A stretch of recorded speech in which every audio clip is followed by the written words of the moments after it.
नमस्कार दोस्तों, स्वागत है आपका YouTube channel learn with PP में। दोस्तों, आज हम देखेंगे टैली के अंदर किस तरह से कॉन्ट्रा एंट्री करी जाती है। तो करने से पहले हम ये देख लेते हैं कि कॉन्ट्रा एंट्री किस तरह से और कब करी जाती है। तो यहाँ पे मैंने एक पीपीटी बना के रखी हुई है, इसको समझ लेते हैं।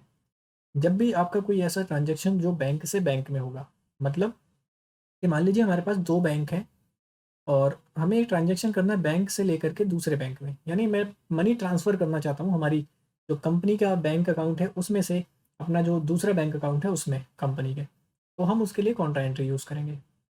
दूसरा है कि आप बैंक से कैश में अगर आप कुछ कर रहे हो ट्रांजेक्शन, तो उसके लिए मान लीजिए कि बैंक में से हम कोई कैश में पैसा निकाल रहे हैं, तो उसके लिए भी हम ट्रांजेक्शन करेंगे कॉन्ट्रा एंट्री में। तीसरा है कि कैश टू बैंक, अगर हम कैश जमा कर रहे हैं बैंक में तो भी हम कॉन्ट्रा एंट्री करते हैं।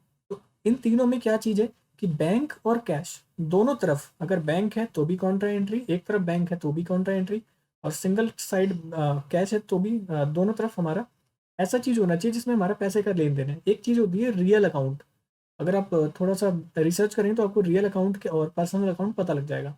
तो अगर हमारे पास दोनों तरफ रियल अकाउंट है तो ही हमारी ट्रांजेक्शन होती है कॉन्ट्रा एंट्री में। रियल अकाउंट का मतलब कि दोनों तरफ हमारा पैसे का लेन-देन है। तो अगर ऐसी कोई ट्रांज़ैक्शन होती है तो हम कॉन्ट्रा एंट्री करते हैं टैली के अंदर। तो प्रैक्टिकली करके देखते हैं। शुरू करते हैं वीडियो को और चलते हैं टैली पे।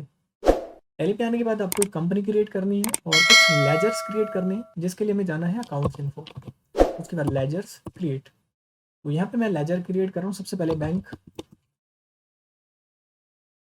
बैंक ऑफ इंडिया मैंने बैंक बना लिया है। अंडर जाएगा बैंक अकाउंट क्रिएट। यहाँ पे बैंक की डिटेल आ जाएगी, उसका अकाउंट नंबर, आईएफएस कोड, ये सारी डिटेल यहाँ पे पड़ जाती हैं। दूसरा बैंक है हमारा Punjab national bank. Bank account same ये भी है और यहाँ पे डिटेल एक्सेप्ट कर लेंगे। उसके बाद कैश तो हमारा पहले से ही टैली बना के देता है। यहाँ पे मैं एक चीज़ और क्रिएट कर रहा हूँ, कैपिटल, यानी जो कंपनी का मालिक है उसका एक अकाउंट क्रिएट मैं यहाँ पे कर रहा हूँ। अंडर जाएगा कैपिटल। अब आप सोचेंगे कि इसमें कैपिटल का तो कोई रोल ही नहीं था यहाँ पर, तो अभी मैं आपको एक बार करके दिखाता हूँ, फिर आप समझ जाओगे कैपिटल का यहाँ पे क्या रोल है। अंडर कैपिटल अकाउंट एक्सेप्ट कर लेंगे, एस्केप करेंगे, एस्केप। अब अगर मैं आपको कुछ यहाँ पे दिखाऊँ, सबसे पहले तो कि जो हमारा यहाँ पर जब भी हम कोई ट्रांजेक्शन करते हैं, एकदम फ्रेश कंपनी है, अगर मैं कोई पेमेंट करता हूँ, कोई रिसीव करता हूँ, तो अगर हमारे पास कैश नहीं है तो वो नेगेटिव शो कर रहा होता है। रेड कलर में उसके नंबर आ जाते हैं, जो हमारे करंट बैलेंस है वो रेड नंबर में आ जाते हैं, यानी कि हमारे पास कैश नहीं था, हमने फिर भी ट्रांजैक्शन करा, तो इसलिए रेड कलर में आ जाता है। तो इसीलिए हम क्या करेंगे, कैपिटल से पहले तो कैश में पैसा ले लेंगे ताकि कैश हमारा कभी भी नेगेटिव ना शो करे। F6 करेंगे रिसीव करने के लिए। सबसे पहली जो ट्रांजैक्शन होती है टैली के अंदर वो यही होती है कि कैपिटल जो है वो कंपनी को पैसा दे रहा है, उस पैसे से फिर हम एक अलग अलग चीज़ें खरीदेंगे, पेमेंट रिसीव सब कुछ होगा उसी कैश से। तो उसको करने के लिए सबसे पहले हम रिसीव करते हैं कैश में या फिर बैंक में, जैसा भी कैपिटल हमें पैसा दे रहा है। यानी कंपनी का मालिक अगर बैंक में इन्वेस्ट कर रहा है तो बैंक से ले लेंगे, कैश में हमारा पैसा जमा कर रहा है तो कैश से ले लेंगे। उसके बाद यहाँ से ले लेंगे कैपिटल। यहाँ पे हम पैसा चढ़ा देंगे कि कैपिटल जो 50,000 रुपये पे कर रहा है कंपनी को चलाने के लिए। तो आप देखेंगे कि कैश अकाउंट में 50,000 रुपये जमा हो गए हैं कैपिटल के द्वारा।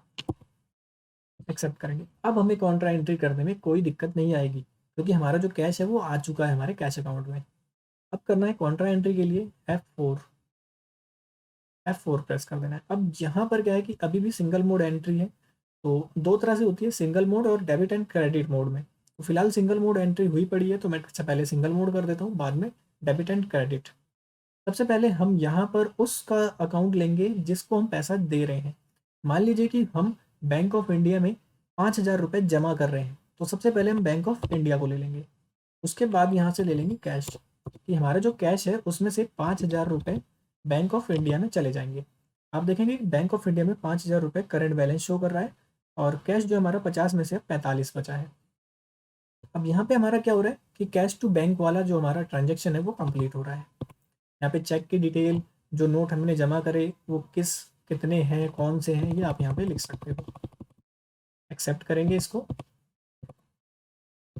उसके बाद अब दूसरी ट्रांजेक्शन करते हैं कि हमारा जो 5,000 इसमें था, तो अब मैं करना चाहता हूँ कि जो हमारा कैश है वो हम विड्रॉ करेंगे अपने बैंक से। तो हमारे बैंक में था, बैंक ऑफ इंडिया में 5,000 रुपये थे, जिसमें से हमें कैश निकालना है। तो सबसे पहले हमारा तो वही अकाउंट आता है जिसको हम पैसे जमा कर रहे होते हैं, तो हमें कैश निकालना है। तो कैश अकाउंट क्या होगा, प्लस में जाएगा, यानी कैश अकाउंट में पैसा आ रहा है, तो सबसे पहले ऊपर आ जाएगा वही वाला अकाउंट। उसके बाद बैंक ऑफ इंडिया से आ रहा है, कितना आ रहा है यहाँ पे लिखेंगे, 2,500 हमारा बैंक ऑफ इंडिया से कैश अकाउंट में पैसा जा रहा है। तो आप देखेंगे जो हमारा करंट बैलेंस दिखाई देगा बैंक ऑफ इंडिया का 2,500 हो गया है, और इधर हो गया है 47,500। 5,000 पहले निकला था, अब जो है वहाँ पे 2,500 वापस चला गया है, तो 47,500 हो गया है, और यहाँ 5,000 में से अब सिर्फ 2,500 बचा हुआ है। तो इस बार क्या हुआ है कि बैंक से हमने विड्रॉ करा है कैश 2,500 रुपये। अब बारी है बैंक टू बैंक में ट्रांजेक्शन करने की। तो सेम कॉन्ट्रा एंट्री रहेगा, कौन से बैंक में हमें पैसा भेजना है, पंजाब नेशनल बैंक में। इस बैंक से भेजना है बैंक ऑफ इंडिया से, जिसमें 2,500 रुपये पड़े हुए हैं, इसमें से मुझे 1,500 रुपये भेजने हैं।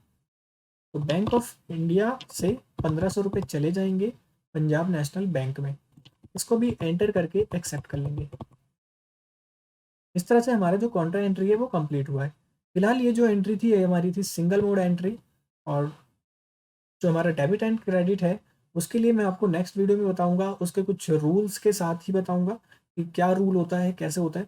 तो नेक्स्ट वीडियो में ही देखेंगे हम, हो सकता है थोड़ा टाइम भी लगे क्योंकि मुझे इसके लिए थोड़ा प्रेजेंटेशन भी तैयार करना पड़ेगा, पीपीटी लिख करके आपको समझाने के लिए। तो